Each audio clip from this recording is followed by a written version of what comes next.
Alright, so here I am. I'm actually out at Zimmerman Farm Equipment, and I'm going to show you my old baler. I had a BB9080 before I got the 340 standard, and then of course I got the 340 crop cutter model. And I wanted to show everybody the difference in the header. I hated this header. I absolutely did. There was, again, too much stress. I broke mine out right here, which this one here was actually probably built later than my original one, but it was stronger. But here, look at that. You see that jack shaft that comes across there? And that is one of the things that drove this header and made it pretty decent. And I'm going to see if I can open this thing up. I don't know if I got enough.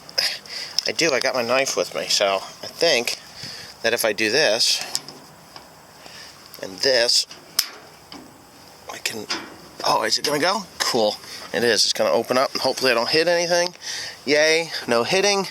And I just want to show you that this was one of the things I really hated about the 9080 was this system here.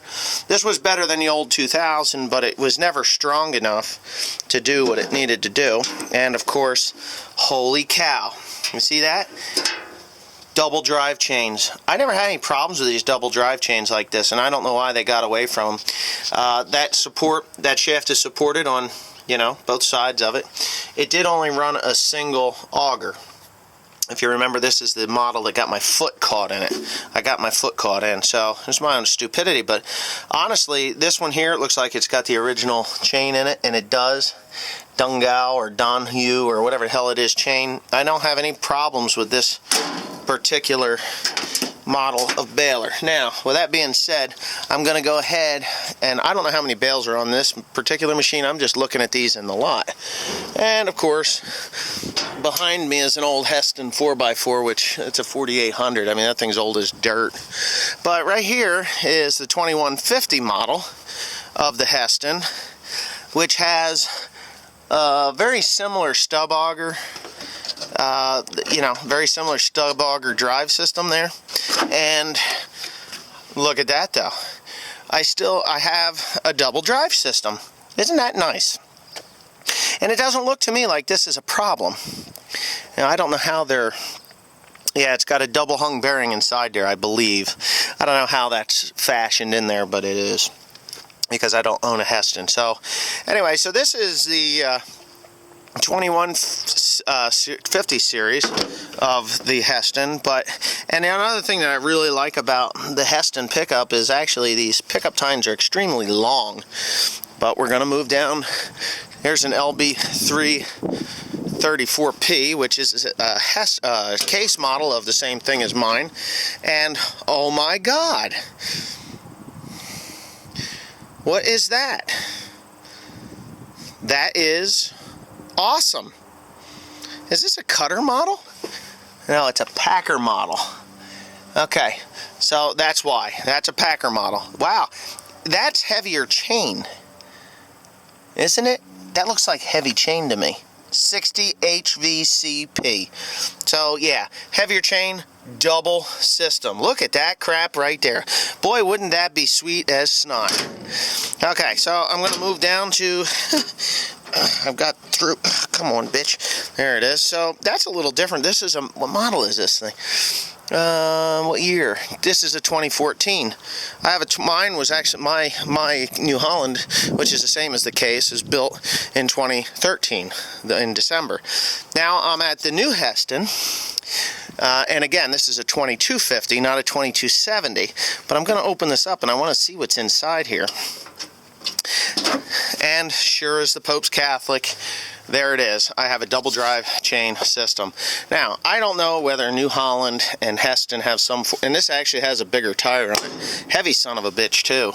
I don't know if there's an agreement between New Holland and Heston that they would come up with their own fucked up idea, excuse the French, or what, I don't know. But This is really what I need to have on that New Holland, or something similar to this on the New Holland, if I was going to continue with New Holland, or New Holland was going to continue with me, one or the other.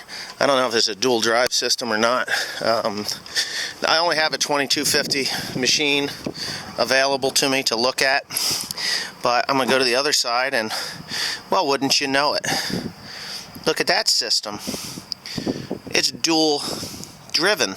Where's this thing driven off of? Well, that's an idler there, so that must come across from, oh, it's driven, these augers are driven from, and that's what I think the New Holland should actually do, is drive the augers off of the real side instead of the driven side. That's just my opinion, but anyway, these little puny tires ain't worth a shit if you ask me. Matter of fact, the tires that are over there on that one, the single tires, the tandems on my New Holland are actually bigger than those tires there alone. So anyway, so that's what I'm seeing here with the Heston, Massey Ferguson Heston, or whatever you want to call these. And it looks to me like Heston has some pretty decent ideas. I mean, the pickup tine, somebody put this one on backwards. Isn't that something? New from the factory, that thing is on backwards. Look at that. I don't think they do that on purpose. No, because that one's straight. I don't know how high these things lift up, but I'm pretty sure they lift higher than what the New Holland is lifting. This is just a roller wind guard, which they finally adapted, which I like a lot on the New Holland. But yeah, I'd like to actually take a look inside here. Oh, is there a lock of some sort? Yes, there is. Oh, wait a minute, that's a, what is that, twine box? I don't even know. What the hell? Well, alright, what's this? There we go. Oh yeah, look at that. It's all just a matter of me figuring it out. This is not a crop cutter model. This is just a standard packer model, and I'm done with that part of my life. So I won't be doing that.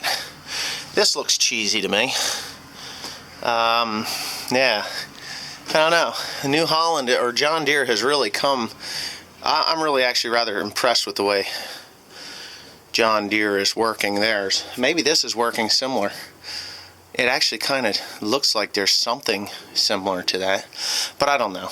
I really don't know. But again, here's another one of these thin little chains, and I think the other side is just loaded with chains, but I don't know. Somebody's out to bug me, so I'm going to have to close this down. Okay, so I talked to the salesman, and we looked them all over, and, you know, he says he won't sell me an XD baler, which is kind of strange to me. He said, I won't sell it, we'll make it an XD baler.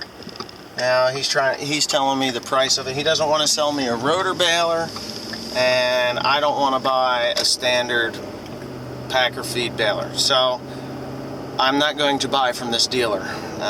He's trying to sell me an old BB9080 to put salt on. Well, I don't need two balers. I don't want two balers. I want one good, reliable baler that I trade out every other year. That's it. That's what I want. I know what I want. I know what I'm going to get. So, anyways, I guess unless I go to a different Heston Massey Ferguson dealer, they're not even going to talk to me about an XD baler with the cutter. So, or not, I don't even need a cutter. It's a rotor or a super pack or whatever the hell they called it, but he doesn't want to talk about it. I guess he just doesn't want to sell me a baler. So, let's wait for Crone to come back at me, and if not, then I guess it's going to be a John Deere, because I actually like the John Deere. I don't understand why this man doesn't want to sell me a baler, an XD. He said, "Oh, I'll sell you a standard one. We'll make it perform like an XD." I don't want to make a baler perform like something. I want it to actually perform like it's supposed to. You know, like the baler, no speed limits. Well, there's speed limits, trust me. But anyways, thanks for watching. Please comment, rate, and subscribe for more.